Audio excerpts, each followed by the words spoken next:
Welcome to the September 8th, 2015 work session of the Gaston County Board of Education. I'm Kenny Lutz, Chairman of the Board, and to my left is Jeff Ramsey, Vice Chair. I would like to introduce our board members tonight. Mr. Dedman, Gastonia Township, Chris Howe, South Point Township, Mark Upchurch, Cherryville Township, Catherine Roberts, Dallas Township, Dot Guthrie, Gastonia Township, Kevin Collier, River Bend Township, and Dot Cherry at large. On behalf of the board, I would like to welcome everyone to our meeting this evening. Our first order of business will be to adopt the agenda, and I will need that in a form of a motion. Yes, Mr. Chair, I'd like to make a motion to adopt the agenda. Thank you, Mr. Ramsey. I have a motion on the board. Do I have a second? Second. Ms. Cherry has second. Is there any discussion? Yes, Mr. Howe. I want to express, Mr. Chair, a little disappointment, not only in this agenda, but in some of the agendas in the past, recent agendas. This one has no mention of the County Commissioner appointed task force and an update to our board pertaining to those funds and collectively what was presented, any feedback that may have happened since then, what the next process is in that. This one also doesn't have any mention, or neither have the ones in the past, concerning $130 million capital improvement needs that we have, which is one of the things that we discussed at our Facilities Committee meeting as we looked at what we were going to present to this task force, the Facilities Committee. That issue is not going away. Those needs are not being bought down any. We have some critical needs out there that have been pointed out by our superintendent to that task force that we've seen on paper. There's been no mention of the studies that we've done and where we're at and what we're doing with those. And to be quite honest, this frustration grows out of a greater frustration with board leadership and communication involvement. And to be quite honest, I'm ready for a change. But with that, I'm not happy with this agenda or the other ones. And part of that is because I feel like there's been no communication to say, what is it as a board that we want to put on these agendas? They're just put in front of us and there they sit.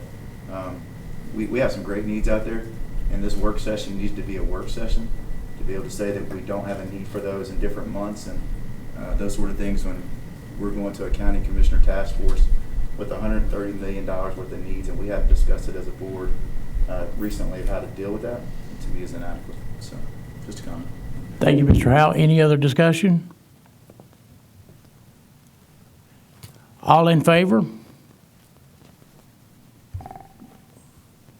Okay, all but one, Dana.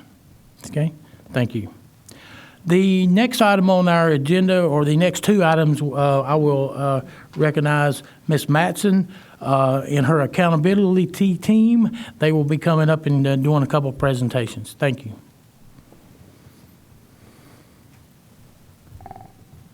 Good evening, Chairman Luke, Board of Education members, and Superintendent Booker.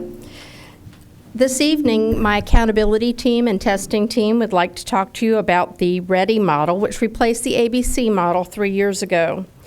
This model has better components that measures our students' career and college readiness. So with that, I would like to turn this presentation over to our Chief Accountability Officer, Mr. Derek Jackson.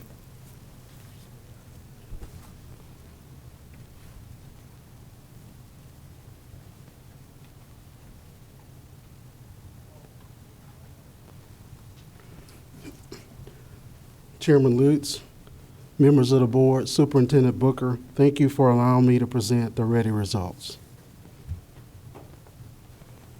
Over time, our graduation rate has increased by over 14%. We've had 6 consecutive years of an increase, and we have 4 schools that have a graduation rate above 90%. This slide I like to call first time achievements. For the first time in the history of Gaston County schools, our graduation rate is higher than the state average.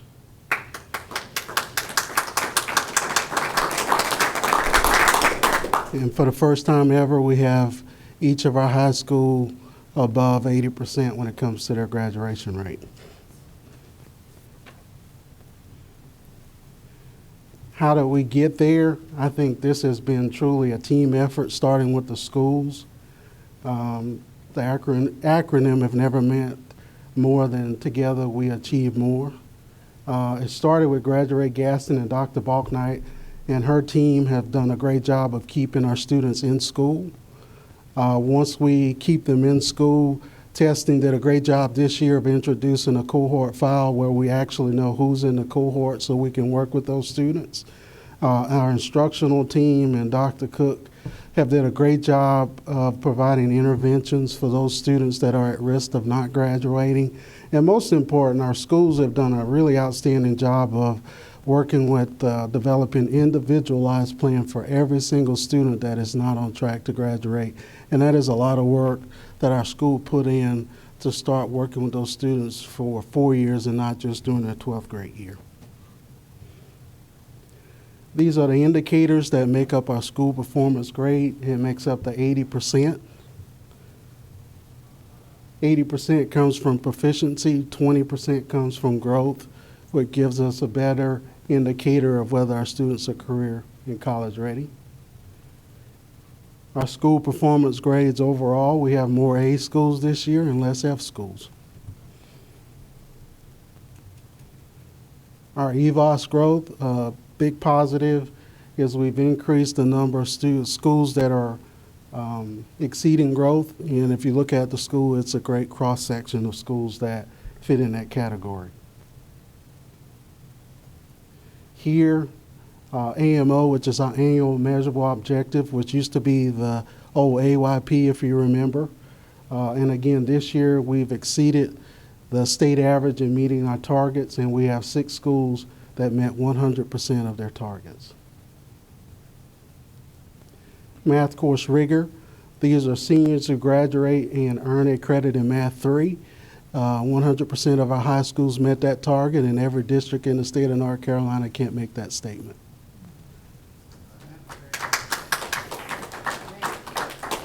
The AC WorkKeys.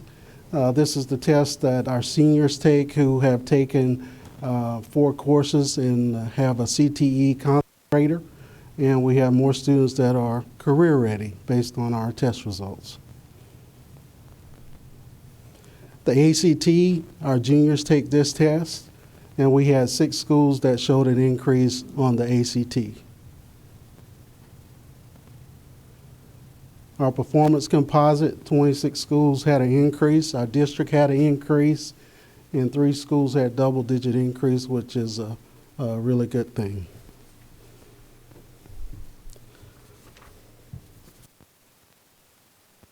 Our graduation rate is the highest it has ever been.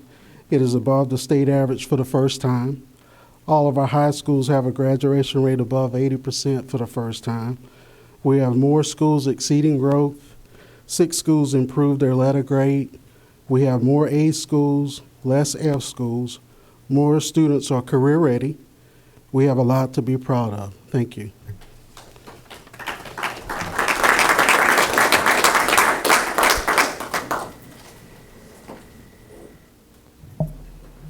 Go ahead. Yes, Mr. Howe. Quick question. I noticed in the test results when we got those and some of the ones we saw in the paper, it showed every middle school in Gaston County at a C. Is there a particular reason, because you look at some of the feeder schools and then some of the post schools after that middle school, they're above that? Is there some reason why every middle school stayed at a C? Is that a common trend across the state? Is that a Gaston County thing? Is it just, it is middle school and there's a big change between in students personally?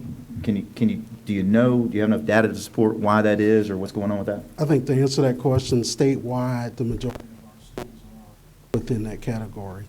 So I think statewide, that's where the majority of the schools fall. Mr. Chair. Yes, Ms. Guthrie.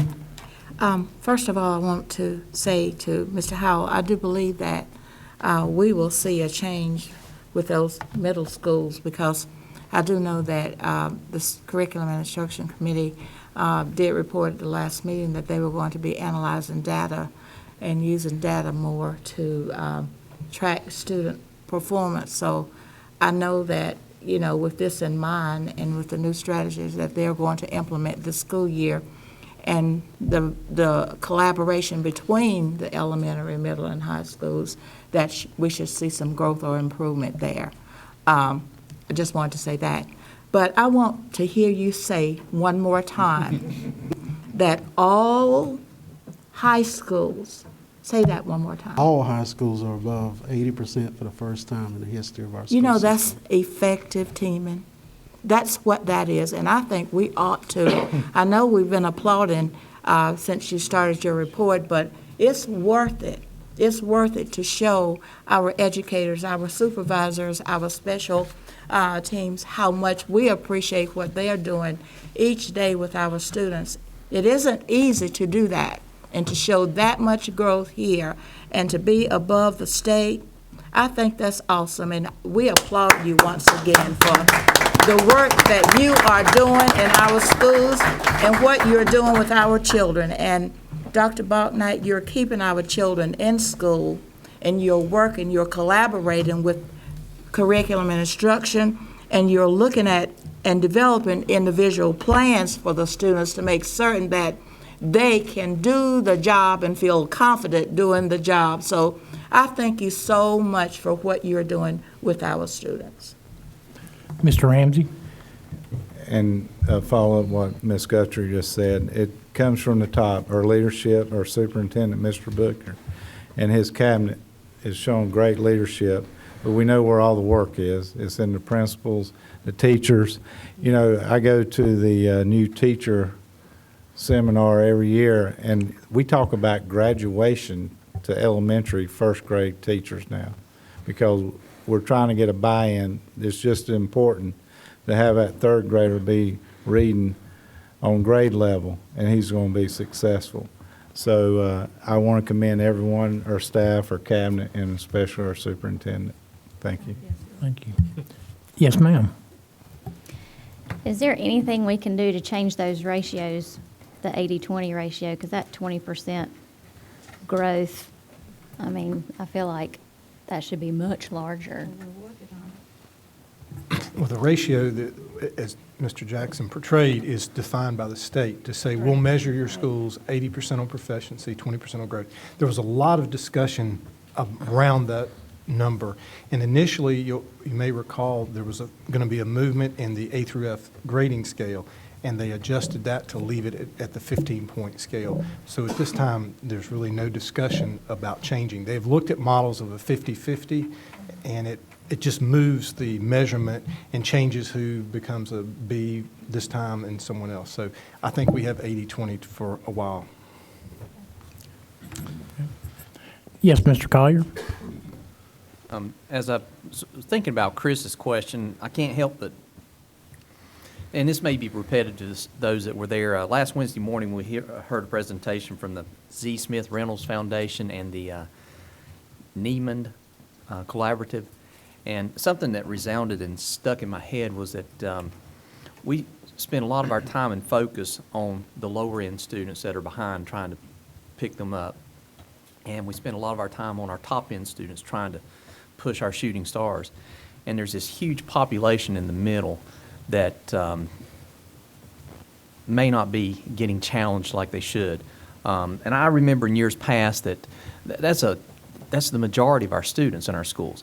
And I can't help but think that, you know, that's the middle school, that's the majority of our students. And what I remember is these are the kids that if you ask them to step up to the plate, they perform. But somehow they kind of get left there in the middle with all the curriculum work we do, because we do spend so much focus on our top students and the students that are falling behind. And I'm just kind of making a comment and repeating something that was said Wednesday morning, but if there's a way that we can find a means of pushing those students, I think that's where our middle school scores especially will start to move. And I just, talking out loud, Mr. Chairman, but that's just something I would continue to ask our curriculum people to look at. Thank you. Yes, Ms. Guthrie? I think hearing how they're going to look at the data from this point on and to analyze what they see in the student performance, that perhaps this will be a good strategy that they will use to make sure certain that they move these students ahead. I think that's what they're going to do. If I'm wrong, Mr. Cook, you may want to correct me. But I think that's what they're going to do. I heard in our last meeting that they were going to use data more, and in order to do that, I think we will see a growth in our middle schools and what they are able to do. That's a difficult age. You know, what the strategies that are effective at the elementary school oftentimes won't work. So I just think we're on the right track. Any other comments? Ms. Cherry? Well, the other thing that I'm excited about that Dr. Cook's office is doing is, and this is not the wording that they use, they use educational ease a lot more than I do, but we've created pods now with our directors, and I think that that's going to create a difference, that they're following kids from elementary to junior high and even into high school and working with the same children. So I'm looking forward to see how effective, which I know it's going to be, but the progression that that's going to create, which is something that we haven't done. So I know that's going to make a difference, isn't it? So, thank y'all. Thank you. Any other comments or questions? Thank you for the report. Again, thank you. The next item would be proof of concept study.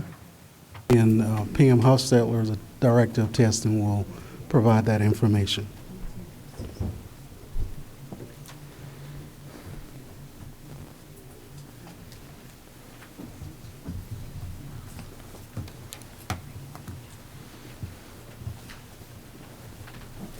Good evening, Chairman Lutz, members of the board, and Mr. Booker. Thank you for allowing me to present the proof of concept study. I am here with Susie Bradley. She is the analyst for testing. The North Carolina Department of Public Instruction is researching what they call a through-course assessment model, which consists of 3 or 4 assessments administered throughout the school year. These assessments will provide feedback to students, teachers, and parents for guided, individualized instruction. The proof of concept study will use the model for grade 5 math and grade 6 English language arts in selected districts and schools this school year. Gaston County Schools was one of the 35 counties selected to participate in the grade 5 math study. The 2 schools selected by DPI are Catawba Heights Elementary and Gardner Park Elementary. The testing department will be working collaboratively with Dr. Cook and curriculum and instruction and making this a positive experience for all stakeholders at these 2 schools. Under the through-course assessment model, students are administered 3 interim assessments and the EOG. Here you see the dates of the assessments. Normally, the students at Catawba Heights and Gardner Park will be administered Gaston County Schools benchmark assessments, as all other students in Math 5. But instead, the students at Catawba Heights and Gardner Park will perform the 3 interim assessments that go along with the proof of concept study. In other words, the interim assessments will not be additional testing, as it will replace the benchmarks that the other 5th grade students are taking in math. The last assessment is the end of grade assessment, in which all Math 5 students will be administered. Ms. Bradley and I have attended several webinars and workshops on the proof of concept study, and this is the one thing that made me the most excited: the student and teacher reports.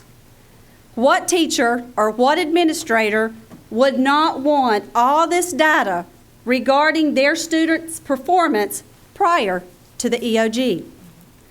These reports will be provided to the teachers and used to guide individualized instruction with students. The beauty of this model is students will be allowed to keep the interim assessment booklet for 4 weeks. Within 4 weeks, the teachers will meet with parents and students using the individualized reports and go through the assessments, informing parents of their child's strengths and weaknesses. Then the teacher can also utilize the reports to guide small group learning. I am excited we were chosen to participate in the proof of concept study. I feel the students and teachers will benefit from the information that we will provide from the assessments. Thank you. Thank you. Any questions, comments? Yes, Mr. Howell? Mr. Chair, just a quick question. So these two schools, Catawba Heights and Gardner Park, will have assessments versus benchmark for 5th grade, the selected classes? They're interim the 5th grade. assessments. That's So, correct. and then they'll get that feedback back. So I guess my question is, for a lack of knowledge, what's the difference between the assessment and the benchmark? Is it the exact same test, or is it a different test? No, but it's not. The interim assessment will be provided by DPI, and it will be similar questions to what the students will see on the EOG. The benchmarks are provided to our students by Gaston County Schools. Okay, and then the EOG is going to be the same EOG, or are they going to have a different assessment / EOG than what the regular 5th graders would? It'd be different? The EOG will be identical, yes. The only thing that's a little different is that the field test questions that all the other Math 5 students will be given, they will be pulled out of those two schools. So it's a little shorter, just because they will not be field tested. I mean, I understand we have to start somewhere with a test. To me, and I think it's a great idea, the fact that you can take an assessment and give it to the teacher and say, now go figure out what your kid needs, versus giving a test, seeing the results at the end and going, or knowing what a test might be and saying, okay, let's kind of teach to the test. Not that we do that. We teach the material. Right. But to me, it also seems like we kind of handcuff our other 5th graders because we're not giving them the same ability to achieve like this set group. I mean, I guess as a parent, I'd feel slighted if my kid wasn't one of those 5th graders, and Mr. Devon's great-great-grandchild that is a 5th grader was that child. I would feel a little bit slighted, because I think that's a great concept, if you will, of teaching. And I understand it's just kind of a test thing, but there's going to be a group of kids that benefit from that test. We will see. So, Yes, we will see. Yes, Ms. Cherry? This is a field test. I was selected from a committee in Raleigh. I am on this committee, and this is strictly a test. I feel very confident, and Pam, you can weigh in on this, that it's going to turn into a reality after they get the data back, because of the input that people like you have already had. But they've got to test it first, and then take it back to DPI, do the results, and then take it back to our legislature. Correct. And they've got to ultimately approve it. Mm-hmm. And it was randomly selected. They chose, I think, 46 schools to do a random testing for the math, and then there's also a science aspect. And so 2 schools in Gaston County were chosen for the math, and they based it on a wide range of criteria. And we were lucky enough to get the math, so I think it's a good opportunity for us. But I feel fairly confident in the conversations that went on in this committee that this is something that they would definitely like to continue with. So we'll see. Mr. Collier? Well, the criticism that comes with this is we're testing children too much. And y'all may have already heard that, oh my goodness, here we go, we're going to spend all our time testing. I agree that you've got to measure, somehow you've got to measure where a child is. So I like that aspect of it.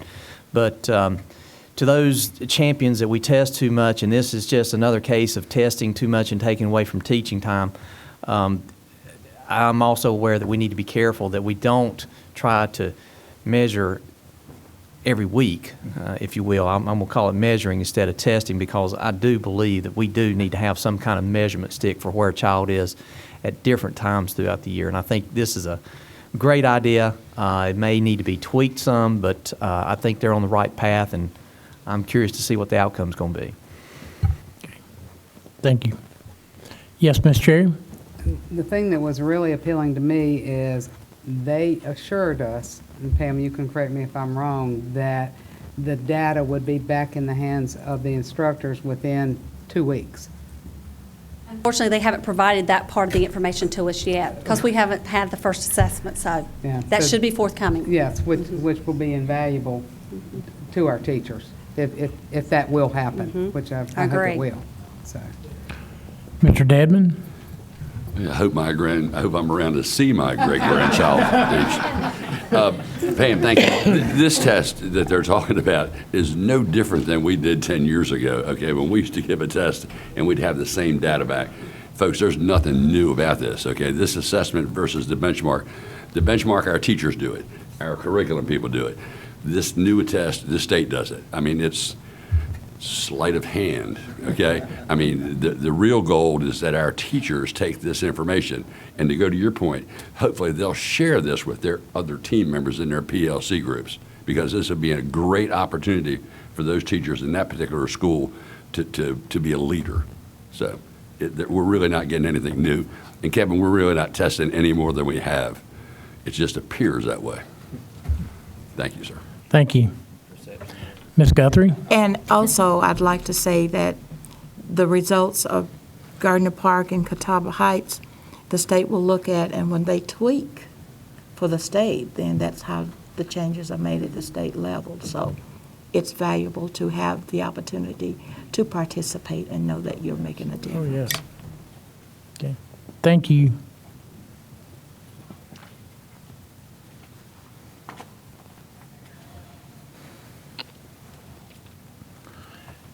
The next item on the agenda will be a budget update, and this probably won't take very long. I know, we're in that mode. Called the Budget Minute. It'll probably take me longer to get my PowerPoint up here.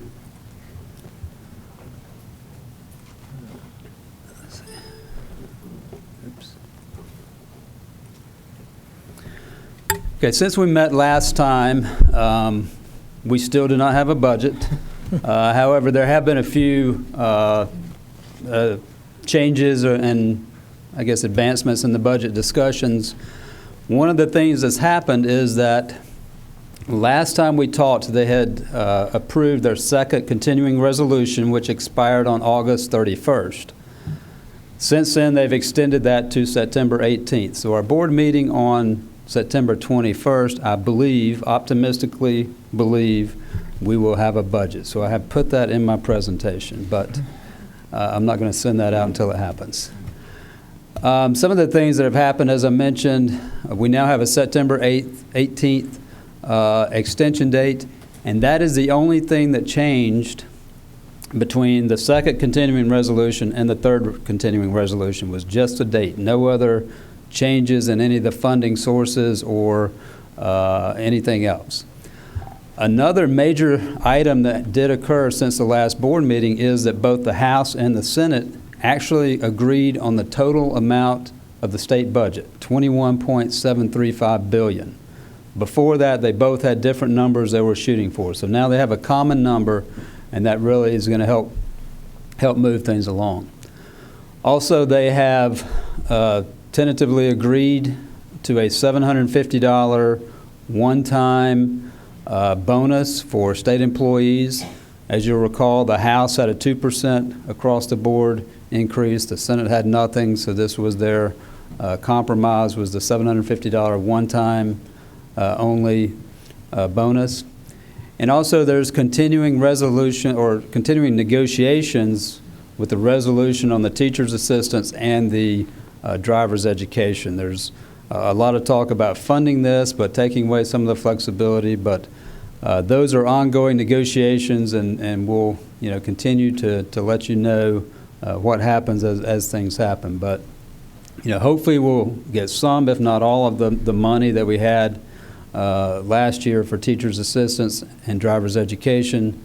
However, as Superintendent Booker mentioned last time, we've not let any teachers' assistants go. We're continuing to operate as we did last year. So we're trying to minimize any impact to any of the students, teachers, and principals. And that's all I have, Mr. Chairman. Thank you, Mr. Hoskins. Anyone have any questions from Mr. Hoskins? Yes, Mr. Howell. One's a question, but the first one is just a talking point. That same meeting that Mr. Collier referenced earlier from the Z Foundation, whatever that long name was, that several of us were at. One of the things they talked about in that meeting was a 68 to 85% of the voting population of the ones they polled. So whatever, I don't remember how many voters it was, but it something like that. But it was across the spectrum of conservative, Republican, Democrat, liberal, independents. I mean, it was across the spectrum of voting people.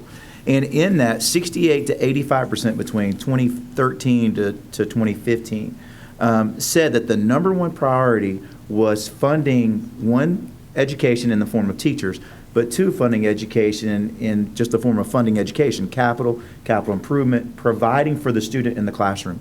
And I found that to be interesting that 68 to 85% said that, when 98% of our elected officials tend to thumb their nose at 68 to 85% of the people. So that comment, and last time I made a comment about an elected official in the state or federal government, I got a Facebook message about it. But that ought to tell the people of North Carolina, you're voting for the wrong person if they're not voting for education. And so I hope people hear that, because this board cannot affect the amount of dollars that come in. All we can do is allocate where those dollars go, only to a certain handcuff limit. And so 68 to 85% of people, 85% I think was the last number of the latest poll, are not getting their wishes heard. And something needs to be done about that. The second thing is, I know as we talked about budget, Mr. Chair, that we talked about allocating a certain amount of money for teachers in Gaston County. I need to know, since we've already started the school year, where are we at in that process of using that specified amount of money that we talked about? And I know we have things that we have to take in consideration, teachers' assistants and drivers' education and that sort of thing. But I think this board was very adamant that there was a certain amount of money that needs to go to teachers regardless of what the state budget did. And so I'm curious where we're at on that. Mr. Chairman, members of the board, we did proceed because, as you adequately point out, July 1st, we began our year. And we have teachers who elect to be paid on a 12-month cycle versus a 10-month cycle. And so we did adjust our supplemental compensation by almost 10%, which reflected what you all had directed us in your budget. So we have proceeded with that. Any other questions? Well, Mr. Hoskins, that was pretty quick. Thank you very much. The next item on the agenda will be the CTE Oversight Committee update, and I will recognize Dr. Cook. Good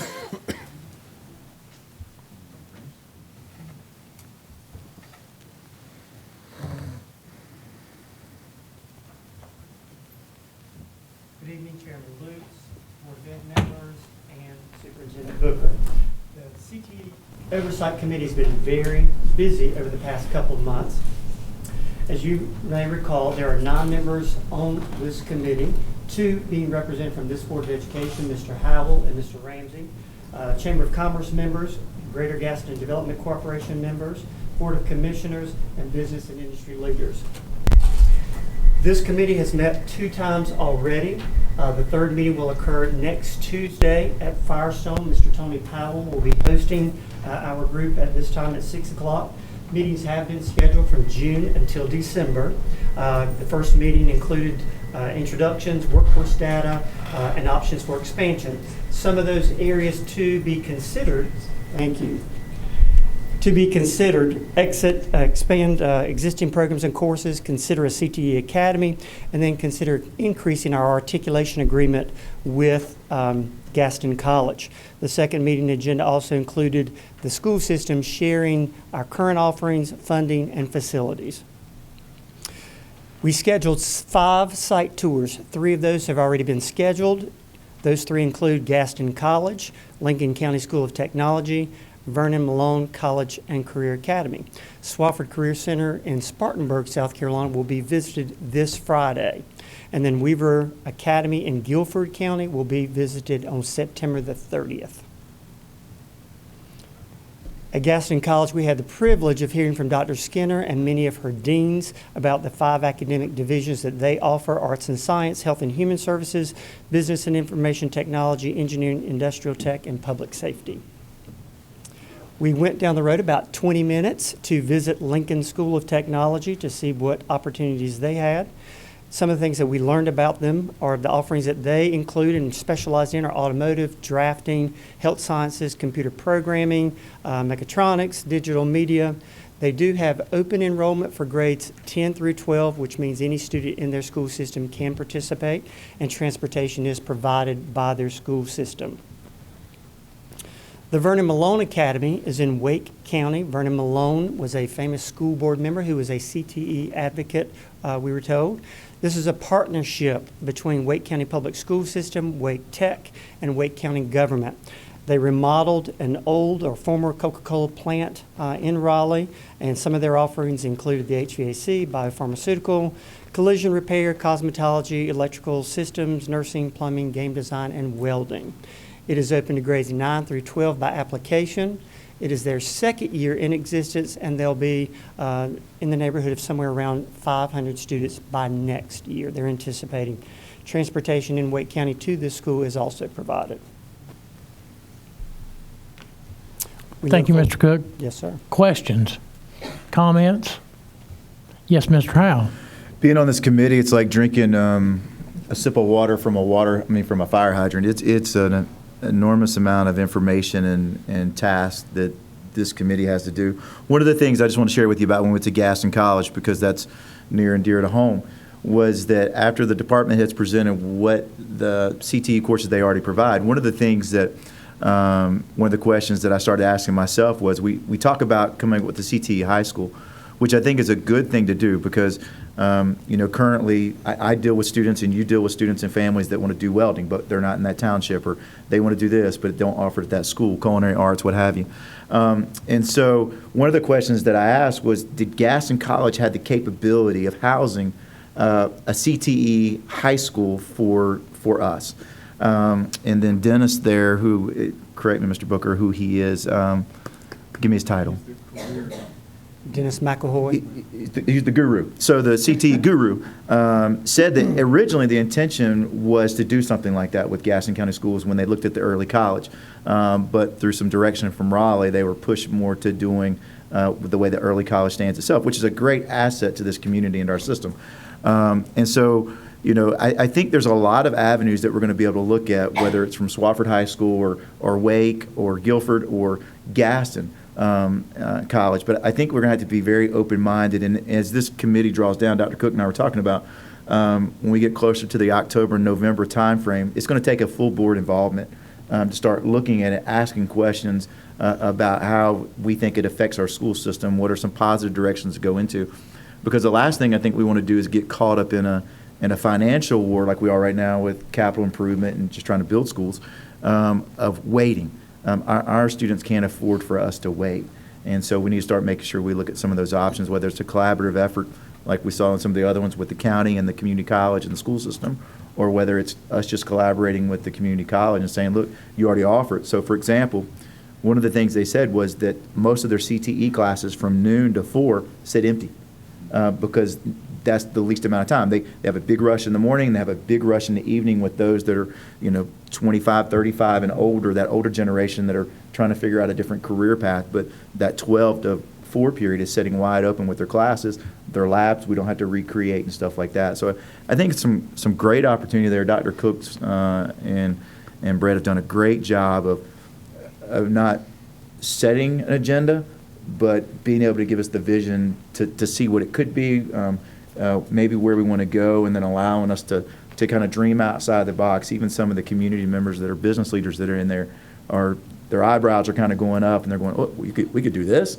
And so I think by the time we get through with this, there's going to be a lot of community effort in making this not just a dream, but a possibility.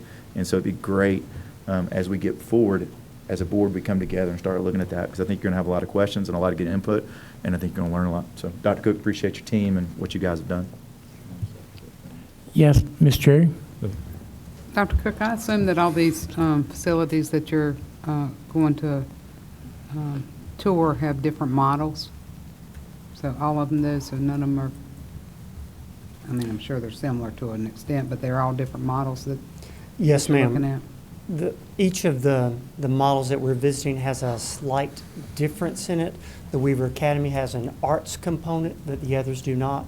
Some are solely dedicated to that being the homeschool. Some are open enrollment where they have a homeschool and visiting back and forth. Some of the programs have been the biggest key difference in what we've looked at to make sure we're looking at a broad range of opportunities for Gaston County. Are all of them housed on the same campus, though, at all these facilities you're touring? Thus far, yes, Okay. ma'am. I The can't reason speak to I'm- the one at Swofford yet. That's the one we'll visit on Friday. I believe it is. Okay. But Well, the reason I'm asking, and I have no idea if this would even be plausible, but take our system, for example, and back when, let's see, Kenny and I and Kevin and Jeff, and I don't know about, y'all are young, well, Mark, and then there's Lee. We're in school, we all had these programs in the individual high schools. And I didn't know if it would be plausible to do, and I'm going to go use the word pod again, have pod high schools that had specific elements just at that specific high school. And like Chris was talking about, in the morning you took your core classes. In the afternoon you got shipped to that specific school for bricklaying and things that centered around that type of CTE, or automotive, at another high school in a different locale in a different part of the county. I didn't know if there was a model somewhere that had that type of situation. And I don't know if it would work.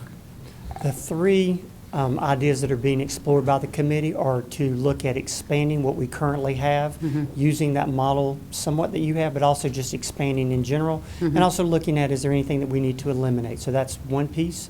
Okay. And then the separate academy, and then certainly any articulation or partnerships the committee's looking at to possibly form as well. Okay, thank you. I'm looking forward to hearing more about this.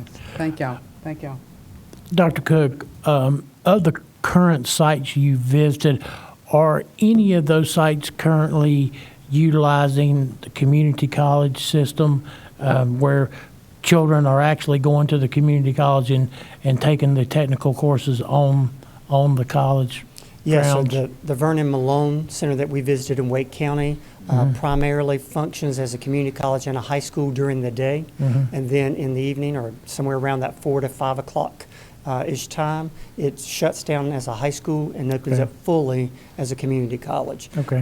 That particular site has a blended model during the day, so students are encouraged to get a certification in one of the areas through the technical college, in addition to taking their classes at the high school that they graduate from high school.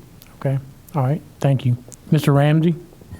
To follow up on Dot's question, Lincoln Academy is pretty much like that, Dot.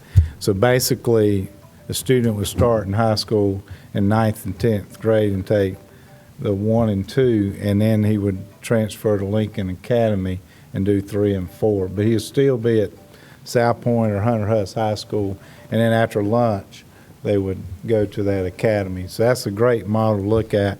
And then on the comments that Chris said, he's right. If we can utilize Gaston College, we've got great partnerships with them right now. Early college program's been a huge success. If we wait and try to start from scratch, you're talking 5 to 7 years But here you could do probably 1 or 2 years and start it off the ground where all of our students have opportunity to take welding, culinary arts, or whatever. Because we know the 86% that's graduate, wouldn't it be great that 80%, 86% graduate and some of them get a pathway and take a job July the 1st? And that's what we're looking at, is create that pathway from graduating high school, get them certified, and get them in the workforce. But Dr. Cook and Mr. Buchanan's doing a great job. Thank you. Thank you. Ms. Roberts? I'm assuming at this point, your possible programs list is very long, or has it been narrowed down? Have you had any discussion about what possible programs we're looking at? Ms. Roberts, you mean possible programs that we currently offer in Gaston County schools? Or that, for the academy eventually, that we are hoping to have? Like, are we going to add more than we already have? I think that's the decision for the committee to make, is we've presented what we currently offer. And so to look at that list, see if there's anything we're not offering that we want to add to Right. that Right. menu, and then certainly look at that menu we currently have and see is there anything we need to alter, or change. So looking at it from all sides, I believe. So as of right now, potential new ones, we don't really have a list yet. No, ma'am. Okay. There are some that we have learned about along the journey of these 3 school visits, and the other 2 will probably provide some additional programs that we'll learn more about as well. And I think that will become a lot of the conversation for the committee to discover. Mr. Collier? I'm excited about the task force, see what they bring forward. This is just a CTE question because I don't know. Mr. Buchanan, better come step to the mic then. The list, the last time I remember seeing it, was quite an extensive list that the state provides us for CTE. And I'm curious, have there been additions in the last 2 years to that list? Are they blending any CTE courses, or has the state done away with that big list that we had, or that they had? The state still offers that very comprehensive list for us to take advantage of. Okay, I'm just wondering if there's anything new out there that we might discover that we would have a blended CTE course that the state hasn't covered, because it is an impressive list and quite extensive. I think one of the exciting opportunities, and certainly Mr. Buchanan can speak to this as well, is that the state, or DPI, allows us to tailor-make any courses that we would want to, provided that we have the resources and we meet certain requirements and write it up and get approval and that sort of thing. So there's that opportunity. One of the things that I think that committee members have really talked about that they could speak to is mechatronics and that geomatics and some of those very specialized courses that want to explore more often. And Mr. Buchanan, do you have anything you'd add to that? Pretty much covered it all. Well, that's exciting. We have that flexibility. That's good to know. Yes, sir. That may be redundant for some of you, but I learned something tonight. Thank you. Mr. Ramsey? To follow up Catherine's question, on some of the academies we went to, like if you saw in Raleigh, they're doing biotech. Reason why, they got a research triangle park sitting right beside them. And if you notice on our committee, we have business leaders and the chamber. So what we would like to do is narrow down the jobs that are existing and the future jobs, instead of creating things that they'll learn but they won't have a job when they graduate. So having that business community with us to tell us what will be the next future of jobs. We do hear welding's real big. They can be hired when they get certified right off the bat. But there's other opportunities too. Okay, thank you. Dr. Cook, thank you very much. Thank you.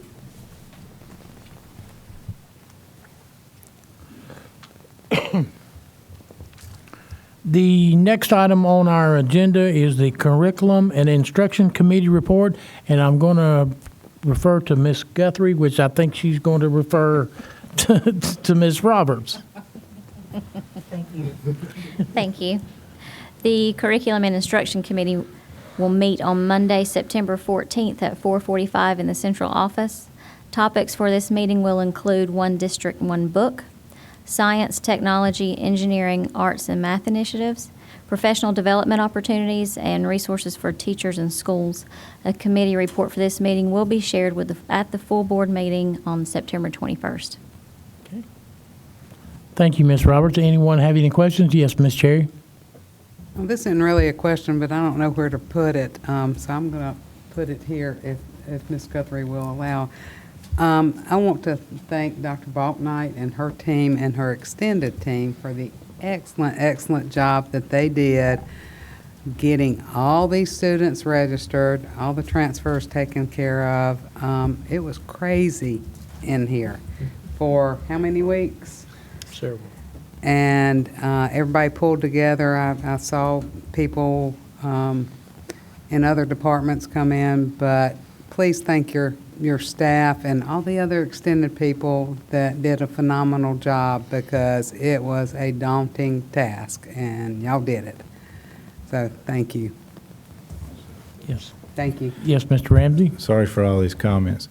And that brings up, I saw in your newsletter Friday that was at 114. Have you got, so the good news, we're increasing our students that are moving in Gaston County to start public school systems. That's a good part. But do you have an update on that? Well, Dr. Balknight's team was still registering children today, which means our schools are still adjusting. And while I recognize all the work here, the schools have been very fluid and accommodating guidance counselors at the schools, working with the principals to get those children in class. So we do anticipate over 100 or more new students to our 32,000 number. Okay. Yes, Mr. Howell? As we talk about enrollment and that sort of thing, will we be doing Operation Roll Call again? Will the system be doing it? I've done it 2 years now. And to me, I've enjoyed just watching. I think last year I rode with yourself and Chief Bowie. I've enjoyed watching the principals. I think we were with Mr. Montgomery, interact with the students and love them back to school, I guess is the best way to say it, because none of them were made to. They loved them back to school. And that was, to me, that was encouraging to see that in the field. And so I'm just curious, are we doing that again this year, but anytime soon? Yes, sir. We have done that annually, and we will do it again. We just have not scheduled that time. May I just say who started Operation Roll Call? Dorothy Guthrie. I'll second that. Thank you, Ms. Guthrie. Any other comments, questions? All right. Seeing no other comments or questions, I will recognize Mr. Collier for the Operations Committee update. Thank you, Mr. Chair. The Operations Committee met Monday, August 31st at 4:30 p.m. in the boardroom. Our committee includes myself, Mr. Howell, Mr. Dedman, and Mr. Upchurch. While we were there, we reviewed and approved the minutes from our July 27th meeting, and then we heard updates on our 2 new school projects. LS3P Architects provided an update on the new Stanley Middle School. David Bellamy, Marcus Moore, and Jenny McGrath provided site and floor plan updates. Work is moving along with the mechanical and technical meetings that were held last week with our Gaston County Schools staff, and LS3P has met with the town manager of Stanley, so they're moving quite along. Boomerang then presented, and they gave us another update of the new elementary school on the Pleasant Ridge site. Rick Brown and Stan Anthony reported that they are well into the design with the engineers, electrical and data system requirements. They have met with the Gaston County School staff again, and in these areas with the pre-K and the student support services. Boomerang has also presented information to the City of Gastonia and their technical review board. This was a very positive meeting. They're working well with the City of Gastonia on this site. Dr. Balknight and Chad Duncan provided information on our community use of facilities. And thank you again, Dr. Balknight. You plenty of comments about what you've been doing to get people happy this year. This was another thing that's on your plate. Thank you. In other business, the committee had a long discussion about the Caramont Lease Proceeds Investment Task Force. Upon completion of our committee meeting, myself, Mr. Howell, and Mr. Booker joined Mr. Ramsey at the Investment Task Force meeting. Mr. Howell presented the following recommendations to that task force. Purchase 2 Chromebook carts for each school at $1.1 million, and 2, fund the acquisition of a school site in the eastern part of the Gaston County for $3 million. Our next meeting is scheduled for September the 28th at 4:30 p.m. in the boardroom, and we'll be glad to entertain any questions, or anyone from our committee will be glad to entertain questions. Any questions, comment? Yes, Ms. Roberts. Since we're discussing facilities, I've been sitting here thinking about some things that Mr. Howell said at the beginning of the meeting. We put those facilities reports out to the public for the first 13 schools that we looked at. Is that something that your committee would work on as to what next schools we're going to be doing, or if we're going to be trying to make any improvements at those first 13 schools? Or does that process go to the full board as to what we would need to do next? Those 13 assessments was something that was given to our board and really the beginning of our task force. After we completed those assessments, we kind of came up with this $130 million list of needs, and this assessment actually added to that list of needs. In those assessments, there's some priorities. There's some things that we don't need to necessarily replace every pole on a ball field that some of those assessments say, but we basically used that information to come up with our most pressing things for the bond money that was out there, which was to replace 3 schools in 3 elementary schools and replace a middle school. Beyond that, we've got to decide amongst our committee and this board if we're going to look at assessing some of the other schools. We'd like to, this is Kevin talking, because we haven't talked about this in committee, but I would like to do that kind of assessment for all our schools. Yes. It's very expensive, but we have not been directed to move beyond our big needs that we can't seem to get over the hurdle right now. So I guess the question is, we need to figure out what our next step is. yes, ma'am. Okay. I have a Ms. question. Yes, Ms. Guthrie, can I make a comment first? Yes. You're the Ms. Yes. I want to be polite. I think something, Ms. Roberts, to address what you just said, I think, and I think Kevin's been around and Mark's been here a while, and we've seen some of these things. It's hard to know that we have a limited amount of funds and to prioritize where we want to spend them, because we do not know what we're going to spend 3 months from now or 6 months from now that we have to spend. It would be nice to be able to continue our roofing program, but you're kind of a little bit hesitant to spend your monies on roofing that's not leaking versus a roof that starts to leak that you don't have on the list that you have to do. So that's one kind of reason why we don't make plans to go ahead and spend what monies we do have at this particular time. We have to kind of wait and see what's going to break.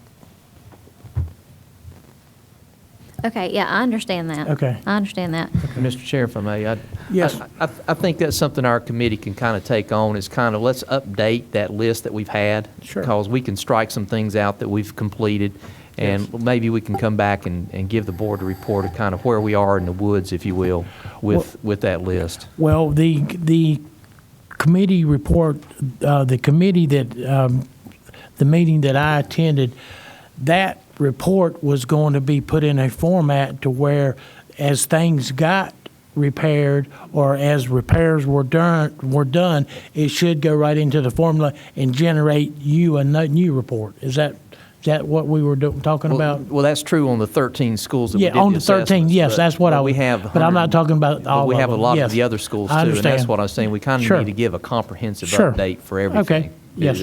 That'd be my recommendation. Okay, thank you, I Mr. just don't want Collins. anyone to ever think that we did this and now it's gone and forgotten. We did this and this is what it said, the end. Yep. Ms. Guthrie? Speaking of updates and gone and forgotten, at our meeting at Forest View High School, we have heard from a group of concerned parents regarding the conditions of Hunter Huss. And I'm interested in knowing, what have you done? What are your thoughts regarding their concerns and/or requests? In the previous report, I did say that we were beginning to get some quotes for what those actual costs would be. We'd had some preliminary numbers, but they were inaccurate.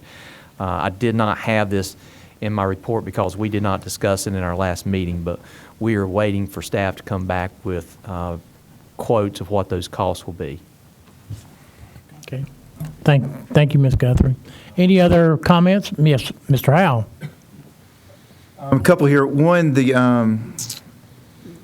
is a question concerning the building of the new schools. I don't know that we've discussed this on our committee, unless I missed it, and I don't remember missing it. Will there be, one of the things that I heard before I was on the board about the building of Stuart Cramer was the astronomical cost of building a $60 million high school, and that was ludicrous. It could have been done cheaper. We could have did it for $2 million, blah, blah, blah. But here's my question. When will we start talking about the budget of building 2 new schools and the budget that we're going to allocate to that, what it's going to cost? Will we involve other stakeholders within the community in the budget process of those schools for 2 reasons? One, it helps us validate the cost that we determine needs to be set for those 2 schools. And then 2, it also helps give us a champion in the community when it comes to advocating for the cost of those 2 schools. Because I think some people see it as a house, and you can build a house for $100 square foot, whatever the case might be, but we know that it's not a house, that there's different costs that maybe people don't see. And so that's the first question, and I'll let somebody answer that, but then I got a comment I want to follow up after that. So, Mr. Collier, Mr. Booker, Mr. Chair. The first comment I want to say, Mr. Howell, is that school was built, the construction cost was $4 million under budget. Of the whole school, it was so much under budget that we went back to the county and had $8 million reappropriated for other needs across our county. Most of that $8 million was the savings from the construction of Stuart Cramer High School. People are repeating rhetoric from other corners of the county that just is not true. They will not let the facts state for themselves that we were way under budget on that site for that school. That's the first thing I want to clear up. As far as the process, the architects designed the school, and we kind of oversee and make sure that the engineers have everything up to spec, and then the bid process. The state pretty much says that we have to award the construction to the lowest qualified bidder. When they come in under budget, that's a wonderful thing, like we did with Stuart Cramer. We hope in this environment that we would come in at budget or under budget on the 2 new schools. But once that takes place, the people that we pay all this money to are to overlook these schools and overlook the project. We did include the city of Cramerton. Many of the people, we tried to involve them in all the groundbreaking, and we involved them in site tours constantly. We had people out there giving site tours of the sites the whole time. I think most of the rhetoric, I'm just going to say, that you heard about the school is coming from other parts of the county. That just aren't true. But we worked very hard with the community to include them in everything in the construction of that school, just like we're doing right now, working with the city of Gastonia, and we're working with the town of Stanley. Right. Don't misunderstand what I'm saying. I'm not saying that we blew it. I'm not saying that at all. What I'm saying is there is a great amount of cynicism within government, from the community towards government, and we are government. And so I think if we can involve some people in that budget process, even if it's only to hear those that are willing to come listen and be a part of it, it provides us a great amount of accountability, and also provides us champions in the community, so that when we do something and somebody goes, that's quite excessive, we have somebody going, no, you don't understand. I was there, I saw that. And it gives somebody other than a government official saying, hey, this is what we did. Because there's already that perception out there that we do stuff well over and inflated in anyways. So that was just, don't hear me, I'm not being critical. I'm just saying I would love to see us have a certain amount of transparency and some champions in the community when it comes to that. Mr. Alpha, I can give you some more background on development of a school project. You as a board, a number of years ago, adopted what are called educational specifications. The State Department of Public Instruction also has educational specifications. They outline what a typical elementary school should contain, and it's a space allocation. You take that program, you adapt it to your local concerns, because you are the body that does it. They have independent reviewers that review your design. That's part of what you pay your architect to do, is to walk that through the state. What that's trying to do is make sure that, because the state is a large funder of the education process, that they say it is an adequate facility. So your architects began their process by saying, here are the state standards. This is what your facilities assessment was based on. Here are the state standards, here are your local standards, and here's the delta between the two. Which ones do you want to adopt? That's why you hear Mr. Collier's report speaking to, met with staff again, because you've got to bring in the curriculum specialist to say, to teach science, we need this, this, and this. Architect records that, starts to design from that. And it goes through each of the specialists, all the way down to meeting with administrators to say, what do we need? When you bring in student services, they're going to talk about guidance. They're going to talk about how we have other specialists for behavior, et cetera. Obviously, Ms. Guthrie's just sitting here waiting for me to say, we bring in our media specialists to talk, and it's divine. We also bring in our PE, and depending on whether it be an elementary, middle, or high, we start getting into all the extracurricular things that are needed in a school. That generates a baseline of what is required. Now, there are industry standards that say schools, an elementary school should be 200,000 square feet. That's more like a high school. But you're going to be somewhere, depending on the number of students, that's going to generate how large the school is. One of the things we talked about is this is an 800 student elementary school. So immediately you start knowing you're at least in the 75 to 85,000 square feet. That's just the way it's going to program out. That establishes a budget in itself, because what we know, to Mr. Collier's point, Stuart Kramer cost $138 a square foot to build. Current budget prices from across the state, nothing that we have done locally, say the number's somewhere between $175 and $185 a foot. That's just what's gone on in the building industry. So you're going to take that number, and that's a baseline. Now, we also already have the fact that the county manager and the finance officer, in allocating the money, say you have approximately $55 million to develop these two schools. So you've got to allocate those funds.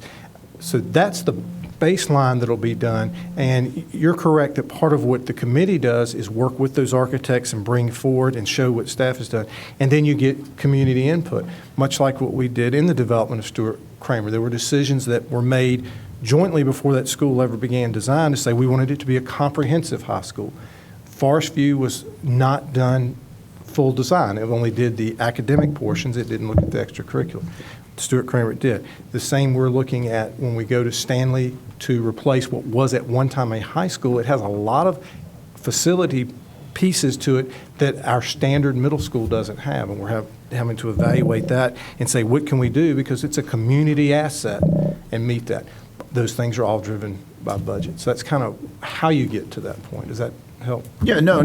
That, again, the comment was more, when we're going to start looking at budget, which has been answered. And the second comment is bringing, I feel that we need to bring in some stakeholders that help champion the cost of that in the community. So it doesn't look like we went in a long road, whether it be with the state help or whether it be with the architectural help or whether it be with this board help, is that we have people standing up against whoever in the county that says we were, ridiculous in what we spend, to be able to, that's not an elected official that says, no, you're crazy. They were right on mark, and actually they did it a lot better than what could have been done. So that's the part of that. The other comment that I had was back to what I said at the beginning of the meeting, what Catherine has echoed since, and that is pertaining to the 13 assessments that were done and the $130+ million of capital improvement. We must, and this isn't a question of should we must start talking about how we're going to chew that elephant. Because the truth is, nobody's going to care if we tell them at the end of a 2-year term, 4-year term, or like Kevin, a 20-year term, that, we just couldn't get the money. What they're going to care about is what kind of effort did we put into it, and what kind of planning did we do, and what was the effort. And right now, I'm just going to be honest, as a board member, I don't feel like there's been a lot of effort as a board as a whole, and this is no disrespect. I think it's just we have other things on our plate, but we have to start putting effort into how we're going to do that, because the county is not going to give us any more money right now, and we got to figure out how to eat down that elephant, or we're going to find ourselves as the 9th largest school district, but nowhere close to the top 10. Mr. Collier? I just want to make one more comment about construction. And our committee in our interviews, if you remember, We're really pushing architects very hard to move quickly because we know that the cost per square foot is going up. And they feel that pressure, and the rest of the board may not know that, but the architects feel a lot of pressure trying to get something designed to come in on budget because the construction costs are just going through the roof. So one of the things we're always asking, our committee's always asking, and then some of you have even asked, how soon will it be ready? When can we put it out for bid?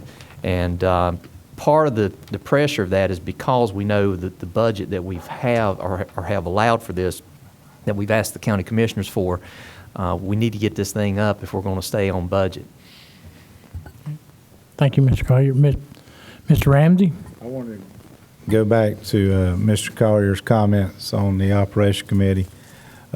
First of all, after the presentation from Mr. Howe, I think the Operation Committee did a good job recommending what they asked for from this investment task force, because I did get a couple comments and texts that they like what they heard. So kudos on that. And then also this weekend, there's a lady that just relocated from Burleson, is HR Director Far Yarn's son just enrolled in our middle school. She's talking about Chromebooks and said, man, y'all are on top of things. So I wanted to give kudos to Mr. Booker and Cindy Matheson's team to implementing this new technology. I know we've invested more money in it. It will pay off. Our parents are looking for technology for their students. Thank you. Thank you, Mr. Ramsey. No other comments? Kevin, any more comments? Questions for Mr. Collier? I'd like to recognize Mr. Booker and make sure you have any comments. Great, thank you. Okay. Seeing no other comments, Mr. Chair, I move to adjourn.